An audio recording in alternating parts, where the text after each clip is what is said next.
intentional about those things that you're passionate about. There's not gonna be anything that's gonna stop you. Like, we don't make excuses when we go to that 9 to 5. We know that we got 8 hours that we gotta go to work. Yeah, come on, jump off. I don't care. Huh. You know it's 8 hours that you gotta go to work. You know that some of us say we're gonna sleep 8 hours. So that's another 8 hours. And we know accounted for them 8 hours. We accounted for them 8 hours. That's 16 hours that we know accounted for. So did you account for those other 8 hours? Because they say it's 24 hours in a day. So if it's 24 hours in a day, then those other 8 hours need to be accounted for too. Because when you're being intentional about those things that you were called to, then that means that you're gonna write you a schedule. You're gonna put it down in your book. That you're gonna say, oh, let me go. I got to write this down. I got to do this. I got to do that. I got to do that. And you're gonna make sure that it get done. And that's called being intentional about those things that you know you're gonna go to sleep. We got a schedule. We're gonna go to sleep at a certain time. We got an alarm clock gonna wake us up at a certain time. And even throughout the night, we get up and go to the bathroom at a certain time. It's like we got our bodies programmed for these things. But yet we won't set aside time to focus on our business, to focus on our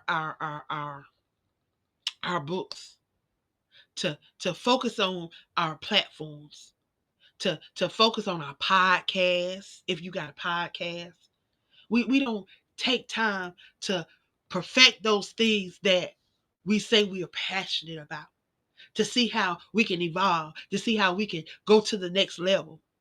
And not only that, to see how we can bring somebody else along with us.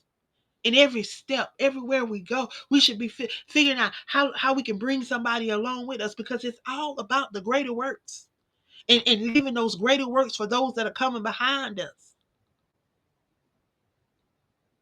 But see, some of us, we get so caught up in and trying to keep up with the Joneses, because they see they over there where they think they over there.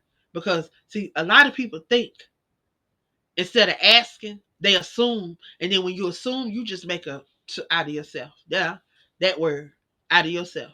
That assume, yeah, that first three letters, that's what you make out of yourself when you assume, instead of asking. So a lot of people will assume that you making thousands and thousands and thousands and thousands of dollars. Number one, I'm trying to teach you, all those that want to self-publish, how you ain't got to be paying the 1,500, 2,000, 3,000, 10,000. I heard people say they don't pay $10,000 to get a book published. And then I look at the book and I'm like, the book ain't even got these many pages in it. Like, where the pages at? And you pay what? I'm like, oh my God. But I'm trying to teach you how you can self-publish. Do it yourself. And then if you don't want me to teach you, guess what? You can go to Walmart.com. You can go to Amazon. You can go to Books A Million. You can go to all the different platforms, y'all, and get that 90 days to publishing with the Queen. I think it's about $18. And it walk you through how you can self-publish from start to finish. Y'all, and everybody do it different, so it ain't gonna be like, mine may not be what Sally did. Mine may not be what Johnny did. But it's what I have done to publish all of the books that I have published. 131, let Amazon say. They say I have 131 up on their platform. So y'all,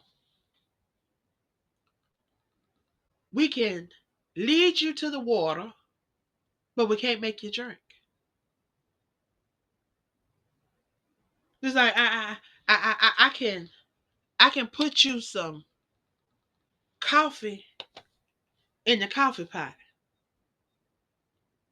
but I can't tell you to put the cream and the sugar in it because I don't know how you take yours. But I take mine with just cream because it's already sweet. The creamer is sweet. So I take mine with the flavored creamer and that's it. I don't use no sugar. That's how I do my coffee. But it's all about preference. I hope that something that I've shared today